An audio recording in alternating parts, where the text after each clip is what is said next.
All right, I got that cleaned up. So apparently I had a tree out here that was dead. I didn't even know it. I couldn't tell. There wasn't like bark or anything falling off of it, so it wasn't real obvious to me. Came home one day and there was a tree laying in the front yard.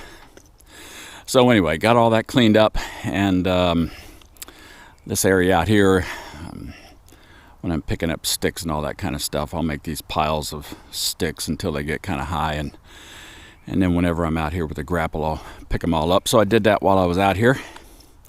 So we got that cleaned up, and I finally got rid of that grill that I had. This was one of those Jenn-Air stainless steel grills, and we've had it a long time, but to be perfectly honest with you, this grill was only ever okay. That's all it was. It was just an okay grill.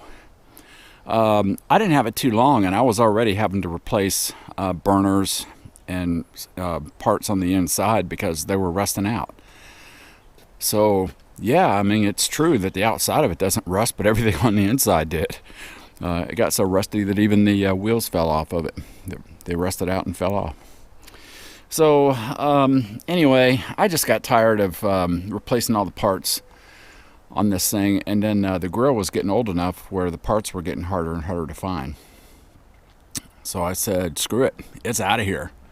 So I took the skid steer to it, threw it in a dump trailer, and it'll be going off to a new home somewhere else. So what did I get in its place? So I have officially joined the ranks of the eggheads. So I went with the Big Green Egg. We were talking about getting a new grill. Today's Super Bowl Sunday. So this past week we were talking about, hey, weather forecast looks like it's going to be a nice day. Why don't we cook out and we'll watch the Super Bowl? And my first thought was that grill that I had was all the internals were rusted out. I said, well, I'm going to have to get a new grill. I'll just stop by one of the big box stores and see what they got. So I went to Lowe's, and be honest with you, I just wasn't going to spend $400 or $500 on a grill that I just knew wasn't going to last. So a supply place, Rock Supply, raw material supply place that I buy quite a few things from when I do projects around here. He's a dealer for these green eggs. And so on the way home, I thought, well, let me just go in there. I know these things are expensive, but let's go ahead and bite the bullet and get us something nice. Because my wife and I, we like to grill out. And when we grill out, we want it to taste like it's grilled out. I want that smoky flavor. I like the flavor that you get off of it when you're grilling out like that. With a regular gas grill, I mean, it's not much different other than the seasoning that you're putting on it. You can't really add that flavor to it like you get from actually grilling off of charcoal. So yeah, we went ahead and did this. This particular one is the large size, and I cooked on it for the first time last night. I got it home yesterday and put it all together, and we cooked on it last night. So it did an excellent job. I got a couple of little features to go along with it, so you can see. And this is another thing I like about these, is that these coals that you use in here, this is oak and hickory, but this coal that you use in here, it doesn't burn up at the end of every cooking session. Depends on how long the cooking session is, but you can very well use this over and over and over again. And I just filled it up yesterday, and you can see that I have plenty left to cook at on again today. And then I got this this heat deflector with it as well, and that's just a way if you want to do some indirect cooking, where you can put that in there, and then like we did last night, we actually had some ribs that we had marinating in a pot, and I just put the whole pot in here on top of this, and so that was an indirect way of cooking. And so you're still getting heat transfer, but you're not getting a direct flame.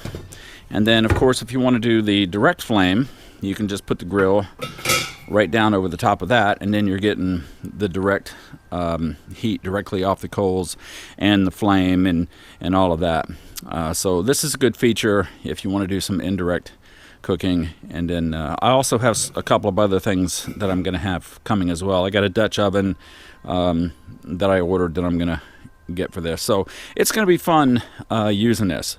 I was actually very, very impressed with how I could maintain the temperature on this. The guy that I bought it from gave me a couple of tips, and I did it. Once I got it grilled, or I'm sorry, once I got it the grill going and I got the flame going just right, I took this top right here and I closed it down to probably just about the width of my pinky that I could put in there. And I did the same thing on this door right down here. I just opened it up just enough where I could get my pinky in there, and I was able to maintain 350 degrees and it didn't move. I was really impressed with that. So once you get that temperature set, you can walk away from this thing and come back in the designated time, and that thing is not going to fluctuate its temperature at all. So I see now why these things are so popular. They are pricey though.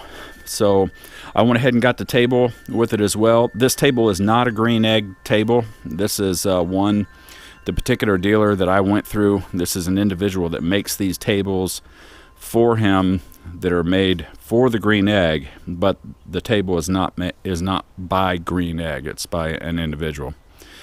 So anyway, that's what I went to. We're looking forward to cooking on this over the years and coming up with some cool things that we can cook, and that whole experience. And you know, another reason why it's important for us to have a good grill.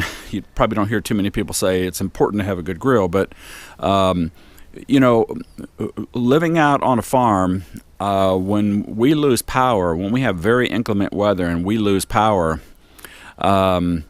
even though I do have a generator and we do have certain circuits around our house that are operational, we don't have an oven.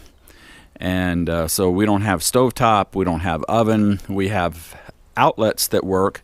Our microwave will work, but other than that, this would be our primary means of cooking if our power is out for several days. And that has happened to us before, where our grill became very important to us. So that's another reason why we wanted to invest in something that was going to last. It's not going to rot, and so far they're well worth the money, as best I can tell. And we're going to cook out on it again this evening. All right, so that's what we did. On to the next job.